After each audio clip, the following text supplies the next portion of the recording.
پارہ آیت نمبر 26۔ اعوذ باللہ من الشیطان الرجیم، بسم اللہ الرحمن الرحیم۔ کل من علیہا فان ویبقى وجہ ربک ذو الجلال والاکرام فبأی آلاء ربکما تکذبان۔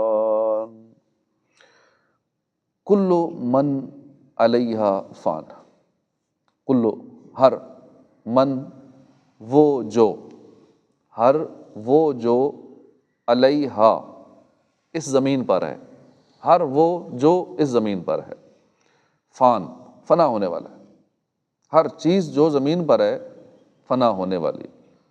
وَيَبْقَى اور باقی رہے گی، وجہ ربک ذو الجلال والاکرام تمہارے رب کی عظمت والی ذات، بزرگی والی ذات، بس وہ باقی ہے، باقی ہر چیز فانی۔ فَبِأَيِّ آلَاءِ رَبِّكُمَا تُكَذِّبَانِ تو اپنے رب کی کون کون سی نعمتوں کو جھٹلاؤ گے؟ تُكَذِّبَانِ تم دونوں، جن و انس تم دونوں کون سی نعمتوں کو جھٹلاؤ گے؟ ترجمہ کنز العرفان۔ زمین پر جتنی مخلوق ہے سب فنا ہونے والی ہے، اور تمہارے رب کی عظمت اور بزرگی والی ذات باقی رہے گی، تو تم اپنے رب کی کون کون سی نعمتوں کو جھٹلاؤ گے؟ یعنی زمین پر جتنے جاندار ہیں سب ہلاک ہونے والے ہیں، کیونکہ دنیا میں انسان اور دیگر جانداروں کا وجود عارضی ہے، لہذا وہ باقی نہیں رہے گا، اور جو چیز باقی نہ رہے وہ فانی ہوتی۔ تفسیر روح البیان میں ہے کہ جب یہ آیت نازل ہوئی تو فرشتوں نے کہا کہ انسان ہلاک ہو گئے، فرشتوں نے کہا کہ انسان ہلاک ہو گئے، اور جب یہ آیت نازل ہوئی کل نفس ذائقۃ الموت، اب فرشتوں کو پھر اپنی موت کا بھی یقین ہو گیا کہ نہیں، خالی انسان نہیں، ہم بھی ختم ہو جائیں گے، ہمیں بھی موت آئے گی۔ وَيَبْقَى وَجْهُ رَبِّكَ ذُو الْجَلَالِ وَالْإِكْرَامِ تمہارے رب کی ذات، عظمت والی ذات، بزرگی والی ذات باقی رہے گی، یعنی اے حبیب صلی اللہ علیہ وسلم زمین پر موجود تمام مخلوق فنا ہو جائے گی، اور صرف تمہارے رب کی ذات باقی رہے گی جو عظمت والی ہے، کبریائی والی ہے۔ وہ اپنی عظمت و جلالت کے باوجود اپنے انبیاء، اولیاء اور اہل ایمان پر لطف و کرم فرمائے گا، اور مخلوق کے فنا ہونے کے بعد انہیں دوبارہ زندہ کرے گا، اور انہیں پھر ابدی زندگی عطا فرمائے گا۔ اس آیت کے آخری الفاظ کو اپنی دعا میں شامل کرنے کی برکت سے دعا قبول ہو جاتی ہے۔ یا ذا الجلال والاکرام، یہ لفظ اپنی دعا میں کہنا چاہیے، یا ذا الجلال والاکرام مجھ پہ یہ کرم فرما دے، صحت عطا فرما، خوشیاں عطا فرما، ایمان کی سلامتی عطا فرما، تو یہ دعا میں شامل کرنے کی برکت سے دعا قبول ہو جاتی ہے۔ حدیث پاک میں کہ اس دعا یا ذا الجلال والاکرام کو لازم پکڑ لو، اس کی کثرت کیا کرو۔ حضرت معاذ بن جبل فرماتے ہیں نبی اکرم صلی اللہ علیہ وسلم ایک ایسے شخص کے پاس سے گزرے جو یا ذا الجلال والاکرام کہہ رہا تھا، آپ نے اسے فرمایا بے شک تیری دعا قبول کر لی جائے گی، تو دعا مانگ۔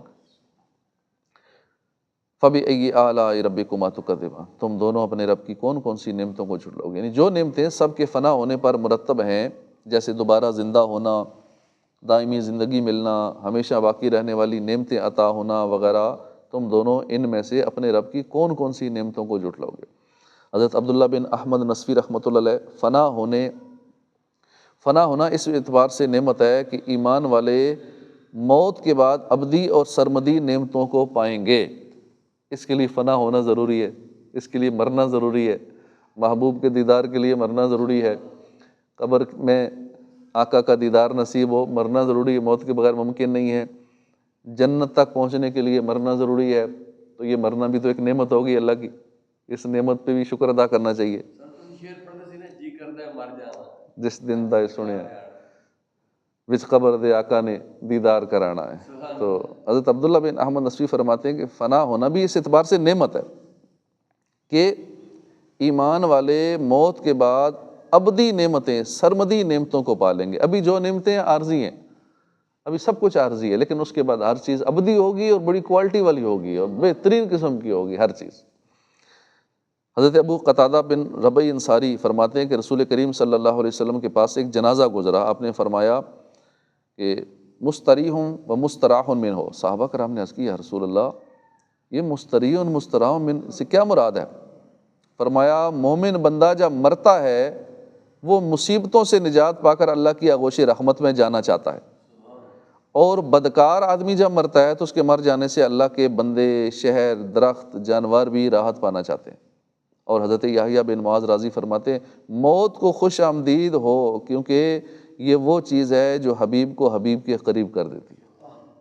موت ایسی چیز ہے حبیب کو حبیب کے قریب کر دیتی ہے۔ روح نہ کیوں ہو مضطرب، موت کے انتظار میں، سنتا ہوں مجھ کو دیکھنے آئیں گے وہ مزار میں۔ اس لیے روح مضطرب رہتی ہے مرنے کے لیے۔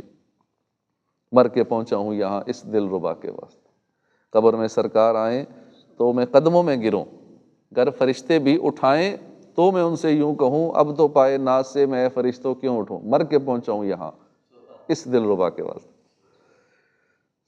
صدق اللہ العظیم۔ اعوذ